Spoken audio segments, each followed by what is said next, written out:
வாழ்க வையகம், வாழ்க வளத்துடன்.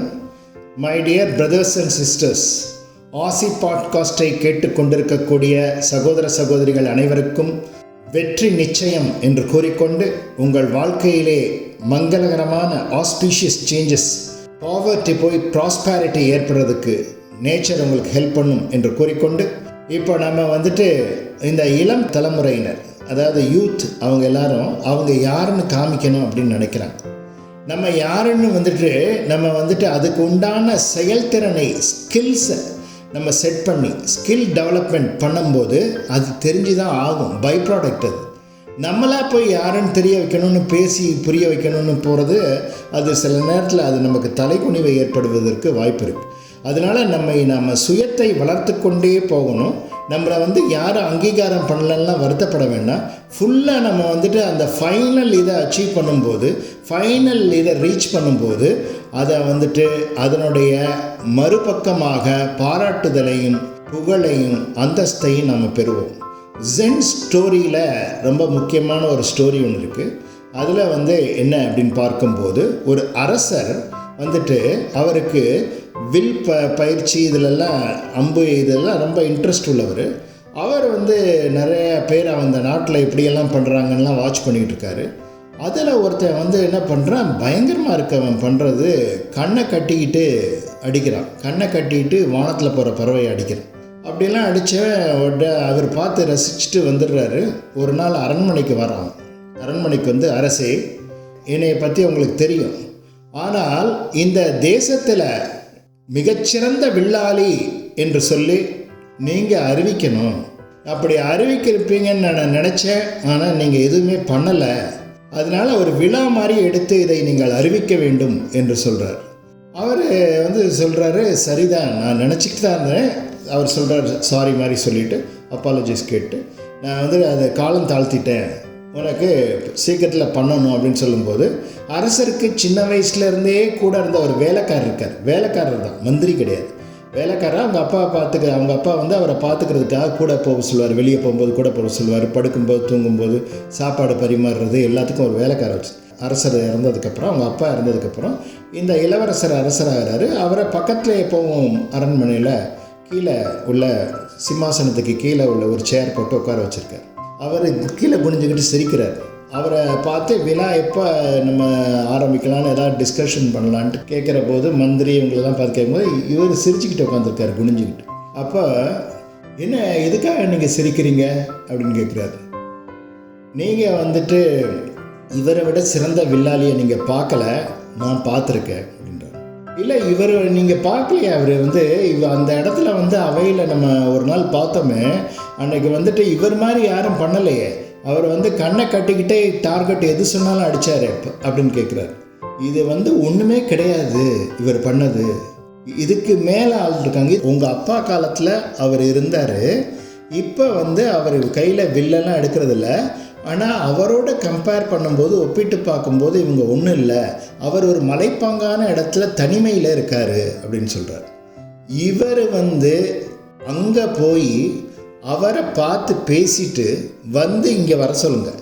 இங்கே அதுக்கப்புறம் நீங்கள் அந்த நிகழ்ச்சியை நடத்துங்க. இவர் தான் சிறந்த வில்லாளின்ற பட்டத்தை இவருக்கு கொடுங்க அப்படின்றார். அப்போ அவர் என்னப்பா அவர் சொல்கிறாரு, எனக்கு யாருன்னு தெரியல, நீ சந்திக்கிறியான்னு கேட்குறாரு. நான் சந்திச்சுட்டு வரேன், அவர்கிட்டையும் நிரூபிச்சுட்டு வந்துடுறேன் அப்படின்றார். அந்த இடத்துல போனால் ஒரு குடில் மாதிரி இருக்க, அவர் சொன்ன மலைப்பாங்கான இடத்துல விசாரிச்சுக்கிட்டு போகிறாரு. அந்த குடிலுக்கு வெளியில் அப்படியே இந்த லேசாக சூரிய வெளிச்சம் பட்டுக்கிட்டு இருக்கு. அப்படியே உட்காந்துருக்கார் அவர், பெரிய ஒரு வயசானவர். இவர்கிட்ட கேட்குறார், இந்த மாதிரி கேள்விப்பட்டேன் அப்படின்ட்டு கீழே குனிஞ்சு பார்க்குறாரு. அந்த குடியில் குனிஞ்சு பார்த்துட்டு இவர்கிட்ட பேசிக்கிட்டு இருக்கார். இந்த மாதிரி நடந்த விவரத்தெல்லாம் சொல்கிறார். அரசர்கிட்ட போனேன், ஆனால் இங்கே பார்க்கணும் ஒரு பெரிய, நீங்கள் தானே அது அப்படின்னு கேட்குறாரு. ஆமாம், நான் தான். நீ நடந்து வரத போதே நான் பார்த்துட்டேன், நீ முழு தகுதி அடையலை அப்படின்னு. கையில் வில்லை எடுத்துக்கிட்டு வரும்போதே பார்த்துட்டேன். நீ என்கிட்ட பேசிக்கிட்டே குனிஞ்சு பார்க்குற, வில்லு காண்டி இங்கே ஏதாவது இருக்கா, அம்பு ஏதாவது இருக்கான்னு பார்த்துக்கிட்டே பேசுகிற. இதுக்குள்ளே ஒன்றும் கிடையாது, உள்ளே போய் பார் வேணா. ஒரு வில்லும் கிடையாது, அம்பும் கிடையாது. ஆனால் இதில் முழுமை அடைகின்ற போது இதெல்லாம் கையில் எடுத்துகிட்டு வர மாட்டோம், கீழே போட்டுருவோம் அப்படின்றார். அப்புறம் அவர் சொல்கிறது வித்தியாசமாக இருக்குது.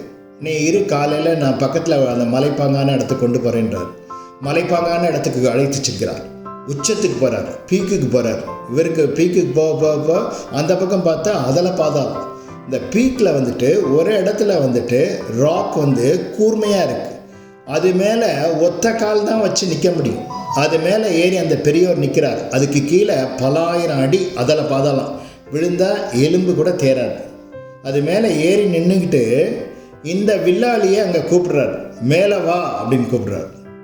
மேலே வரதா அப்படின்ட்டு எட்டி பார்க்குறாரு. நடுங்குது இவருக்கு.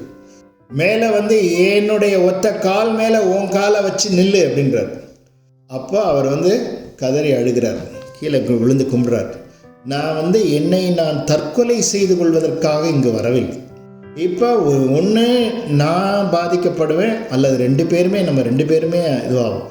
அதனால் நான் ஏதாவது தவறாக நடந்திருந்தால் மன்னிச்சுக்குங்கன்னு கீழே விழுந்து கும்பிட்றாரு. ஒத்த காலில் நின்றுக்கிட்டு அப்படியே புருவ மையத்தை பார்த்துக்கிட்டு இங்கே கவனி என்ன அப்படின்றார். அப்படியே கவனிக்கிறார். மேலே பார் இப்போ அப்படின்றார். 9 கழுகுகளுக்கு பறக்குது. மேலே பாருனா 9 கழுகுகளை அப்படி பார்க்குறாரு. மேலே பார்க்குறாரு. அப்படியே சுருண்டு கழுகுகள்லாம் கீழே விழுகுது. அப்போ அவர் சொல்கிறார், இது என்ன இது விந்தை, ஆயுதங்கள் எதுவும் இல்லாமல் கீழே வீழ்த்துவது எப்படி அப்படின்னு கேட்குறார். உன்னுடைய மனமானது மையப்பகுதிக்கு சென்று அடைகின்ற போது ஆயுதங்கள் தேவையில்லை, பார்வை ஒன்றே போதும். இந்த நிலையை அடையும் போதே நீ முழுமை அடைகிறாய், நீ சிறந்த வில்லாளனாக மாறுகிறாய் அப்படின்லாம் சொல்லி பாடம் நடத்துகிறார். அப்போ கிட்டத்தட்ட தியானத்தில் ஹை லெவலில் ரீச் பண்ணுறதை பற்றி அவர் சொல்கிறாரு. அதுக்கப்புறம் நீ உன்னுடைய இடத்திற்கு போ, தொடர்ந்து மனதுக்கு பயிற்சி கொடு. அந்த பயிற்சியில் நீ முதிர்ச்சி அடைவதை நான் உணர்கின்ற போது நான் அரசருக்கு தகவல் தெரிவிக்கிறேன் அப்படின்னு சொல்கிறார். இவர் போகிறாரு.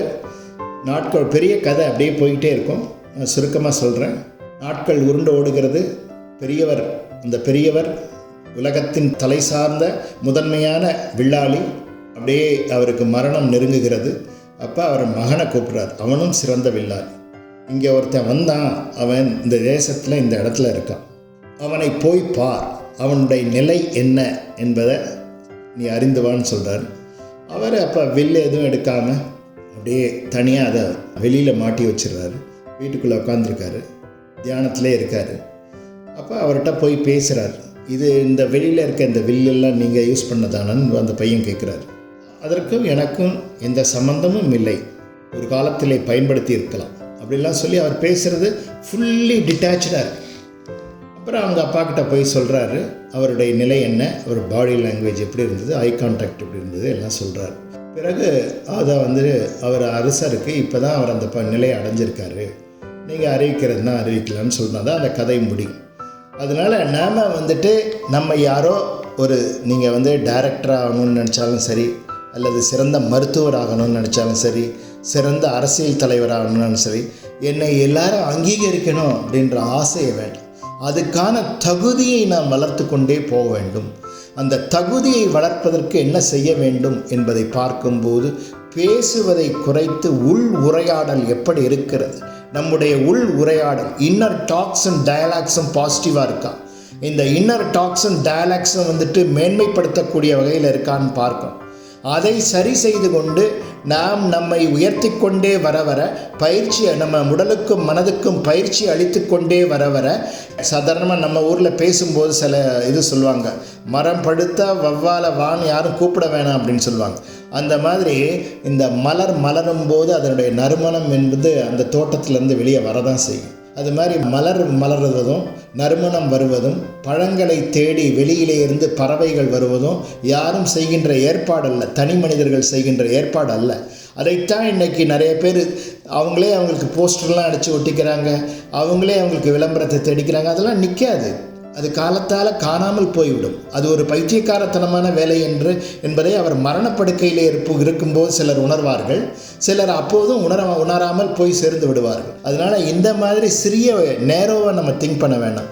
என் பேரை தெரிய வைக்கிறதுக்கு என்ன பண்ணுறது, நம்ம அதற்கான தகுதியை வளர்த்து கொண்டே போக வேண்டும். உடல் ரீதியாக, மனவியல் ரீதியாக, அறிவு ரீதியாக, நம்ம தொடர்ந்து நம்ம இம்ப்ரூவ் பண்ணிக்கிட்டே வரணும். நம்ம ஸ்டாண்டர்டை இம்ப்ரூவ் பண்ணிக்கிட்டே வரும்போது உச்சகட்டமாக நடைபெற வேண்டியது என்ன என்று பார்க்கும்போது பொருள், புகழ், அந்தஸ்து எல்லாமே சேர்ந்து விடும்.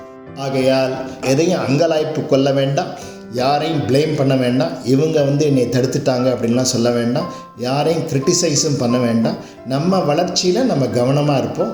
அப்படி கவனத்தை செலுத்தி கொண்டே இருக்கும்போது உச்சகட்டத்தை அடையும் போது இயற்கையால் ஆசீர்வதிக்கப்பட்டு எல்லோருடைய வாழ்த்துக்களையும் பெறுவோம் என்று கூறிக்கொண்டு இந்த ஆசி பாட்காஸ்ட்டை கேட்டுக்கொண்டிருக்கக்கூடிய my dear brothers and sisters, you must be a deserving person.